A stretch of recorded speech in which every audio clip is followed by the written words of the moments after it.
যাতে করে কালকে যখন মজলুমরা জুলুমের কারণে কান্নাকাটি করবে তারা এই ঘটনাগুলো স্মরণ করে যাতে করে সান্ত্বনা পায়। কারো বাচ্চাকে যদি মেরে ফেলা হয় সে যাতে সান্ত্বনা পায় যে আমার নবীর সন্তানদের সাথেও এরকম হয়েছিল।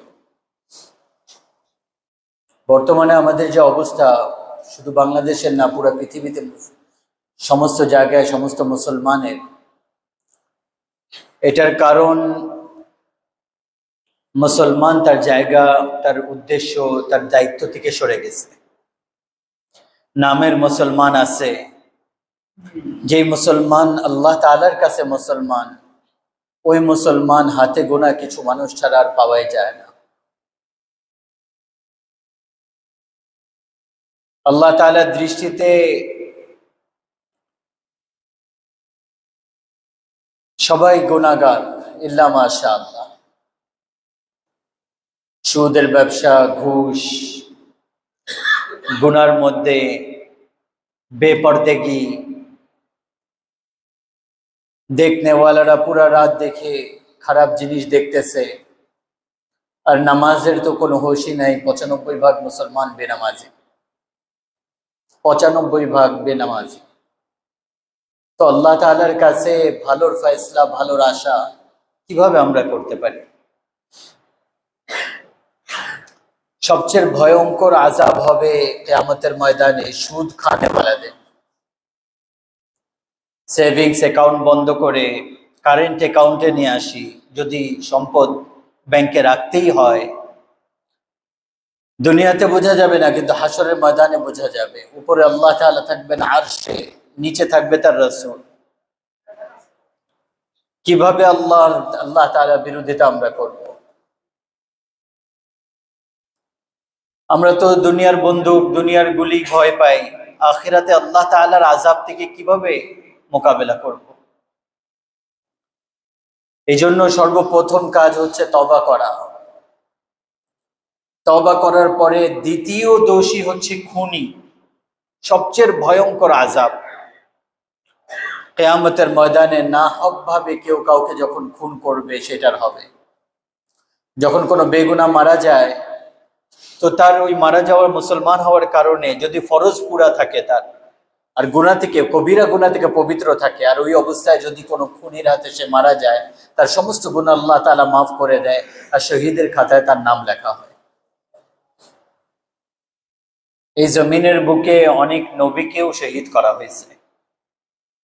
কোরআনের মধ্যে ২ নবীর ঘটনা আসছে, বাপ আর বেটা, জাকারিয়া আর ইয়াহইয়া আলাইহিস সালাম। দুইজনের সাথে আল্লাহ তাবারক ওয়া তাআলা ডাইরেক্ট কথা বলছেন, আর এই দুইজনকে একজনের গলা কেটে দেওয়া হয়েছে, আর একজনকে ২ টুকরা করে দেওয়া হয়েছে। এত বড় রাসূল যে আল্লাহ তাআলা সম্বোধন করে কথা বলছে।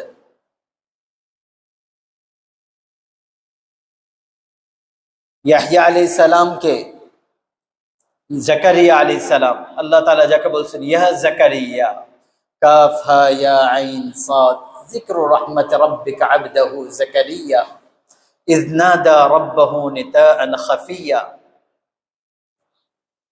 সূরা কিভাবে সুন্দরভাবে শুরু হয়েছে, ক্বালা রাব্বি ইন্নী ওয়াহানাল আযমু মিন্নী ওয়াশতাআলা আর-রা'সু শাইবা ওয়া লাম আকুন বিদুআইকা রাব্বি শাকিয়্যা ওয়া ইন্নী খিফতুল মাওয়ালিয়া মিন ওয়ারাই ওয়া কানাত ইমরাআতি আকিরা ওয়া হাব লি মিন লাদুনকা ওয়ালিয়্যা ইয়ারিসুনি ওয়া ইয়ারিসু মিন আলি ইয়াকুব ওয়াজআলহু রাব্বি রাদিয়্যা।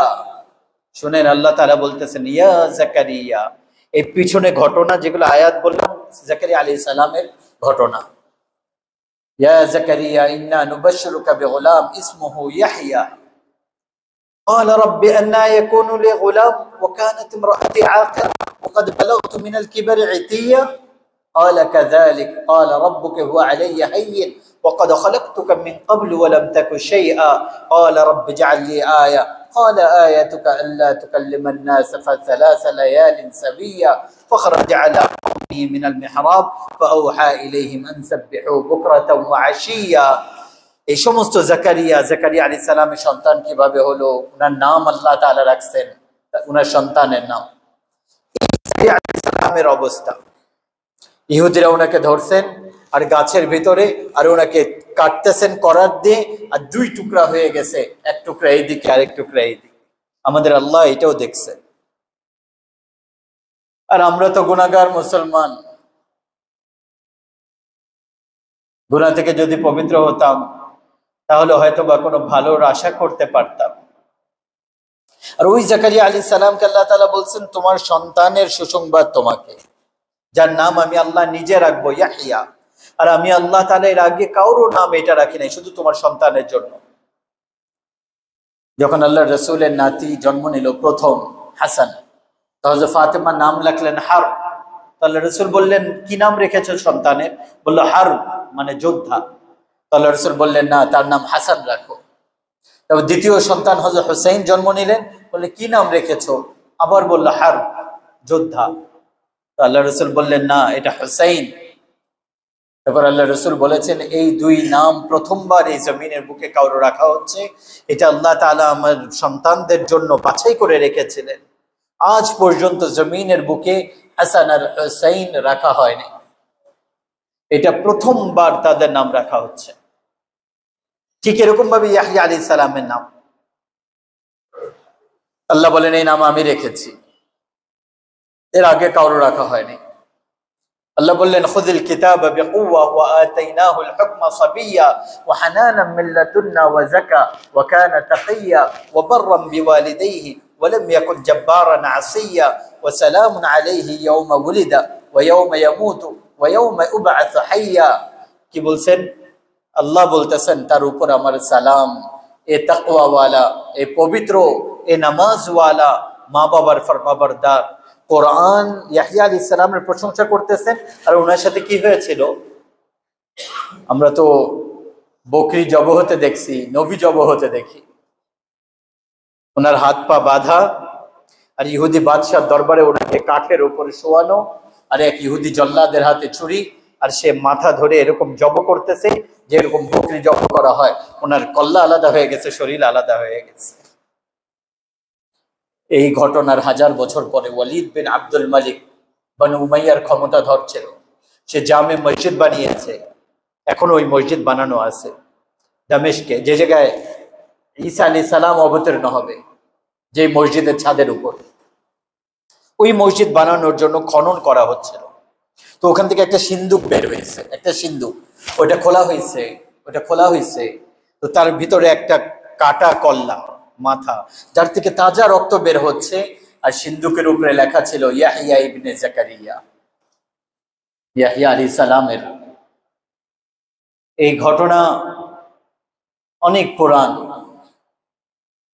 এরকম পবিত্র সত্তাদের উপরে ছুরি চলছে আর গর্দান কেটে গেছে। আল্লাহ যদি থামাইতে চাইতেন থামাইতে পারতেন, আল্লাহ শক্তি ছিল, কোন কোন জায়গায় আল্লাহ থামাইছেন।